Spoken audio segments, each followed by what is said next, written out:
naman daw kay Pangulong Aquino ang sistema sa bus terminal, sa pier at maging sa NAIA kung saan siya nag-inspeksyon kanina. Nakatutok si Jam Sisante. Sa bagong bukas na Northport Passenger Terminal Complex ng Manila North Harbor Port, unang tumungo si Pangulong Noynoy Aquino sa kanyang inspeksyon sa mga port na inaasahang dadagsain ng mga pasaherong pauwi ng probinsya para sa undas. Sunod niyang pinuntahan ang Southwest Integrated Provincial Transport System sa Baclaran. Pumasok pa siya sa mga bus at nakipag-usap sa mga pasahero. Ipinaliwanag din sa kanya ni MMDA Chairman Francis Tolentino ang sistema ng biyahe ng halos 1,000 bus na regular na tumitigil dito. Huli niyang pinuntahan ng NAIA Terminal 3 kung saan tiningnan ng Pangulo ang security arrangements.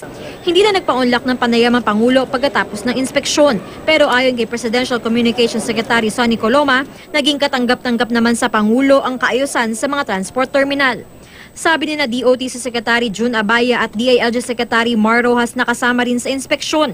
Prioridad ng Pangulo ang masigurong ligtas ang mga biyahero. As usual, yung presidente naman very meticulous. Medyo kiniquiz yung security personnel kanina. Ano kaya mangyari kung may makapasok ng bomba rito? Sino yung unang magre-react? Saan ang galaw ninyo? Ano mangyari sa worst case scenario? So security is very prime and safety is very prime in his consciousness. Sabi ni Rojas, wala naman daw silang na-monitor na partikular na banta sa seguridad ngayong undas.